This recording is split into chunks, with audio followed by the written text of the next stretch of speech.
دشمن شعائر رو مزاحم خودش میدونه، چون نمیتونه نفوذ کنه، نمیتونه ایده خودش رو به مردم بده، نمیتونه جوانها رو منحرف کنه. لذا در صدد اینه که شعائر رو تضعیف کنه. از شعائر واقعه طفه، واقعه طف، واقعه کربلا از شعائره. شما ببینید الان چقدر دشمن متاسفانه با القاء شبهه و مطرح کردن مسائلی که اصلا ضرورت نداره و این تضعیف مؤمنینه، مقاله بنویسه که آقا این وهن برای سید الشهدا که طلب آب کنه از دشمن.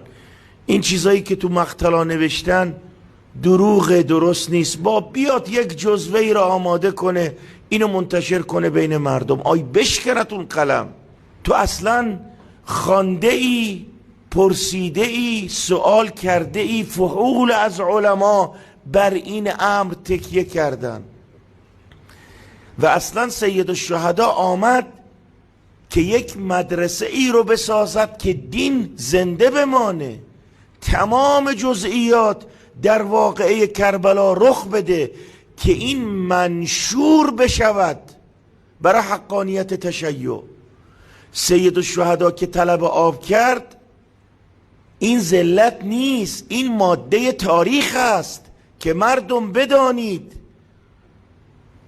سبط رسول خدا تقاضای آب کرد، اینا بهش ندادن. ببینید چه جور آدمای منحرفی بودن، چه جور آدمهای کثیفی بودن که حتی به سبط رسول خدا رحم نکردن. این شخصیت اینها رو نشون میده، ماهیت اینها رو بیان میکند. سید الشهدا میخواست ماهیت اینها رو بیان کند، کما اینکه صدیقه شهیده همین کارو کرد.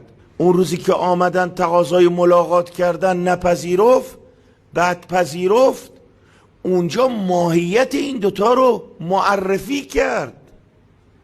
گفت شما شنیدید از رسول خدا که فرمود فاطمه بضعة منی من آذاها فقد آذانی و من آذانی فقد آذى الله؟ شنیدید یا نشنیدید؟ گفتن بلا. وقتی گفتن بلا، گفت دیگه حرف نزنید. یادتون باشه من تا روز قیامت رسول خدا رو ملاقات میکنم، شکایت شما رو خواهم برد. بعد گفت نماز من شرکت نکنید، در تشییع جنازه من نیایید. اونا رو منع کرد. چرا؟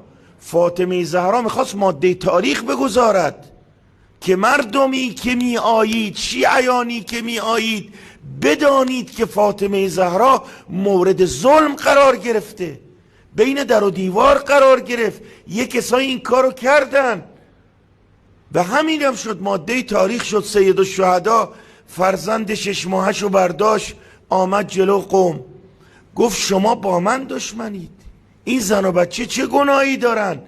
اینو میخواست ماده تاریخ بشه که اینا حتی به بچه ها و زنها آب ندادند. و الا فردا می نوشتن که نه، امام حسین تقاضا نکرد برای بچه و زنها، ما میدادیم آب. سید الشهدا برای رسالت آمده بود. شما چرا بین عوام مردم القاء شبهه میکنید؟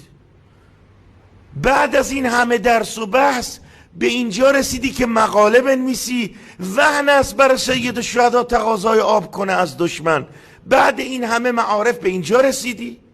یه ذره انسان باید تدبر کنه، تعقل کنه، فکر کنه، بعد دستش رو قلم ببره.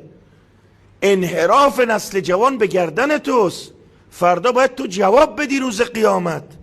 کلمه به کلمه تو فردا ازت سوال میکنن. 1400 سال این مقتل خونی بوده. بعد از شهادت سید الشهدا این مقتل خونی بوده. میخواندن، القا میکردن، پیش ائمه میخواندن، ائمه گریه میکردن. هیچ کس این ادعا رو نکرده. تو چجور فردا جواب خدا رو میدی؟ چجور جرأت میکنی دست به قلم ببری و این چیزها رو بنویسی؟ شعائر اصله. یکی از شعائر واقعه طفه. و هر کسی که در واقعه طف به هر جزءش شبهه کنه فردای قیامت مسئوله. ما آمدیم که حافظ دین باشیم، نه تخریب دین. لذا دشمن همیشه سعی میکند رخنه کند و اون چیزی رو که هدفش هست محقق کنه. گاهی وقتام از دیگه دنیاست دیگه، از مثل ماها استفاده میکنه و انسان باید دقت کند. فردا جواب هست، سوال هست، ببیند فحول علما که دین رو حفظ کردن و خدا این همه عنایت به اونها کرد.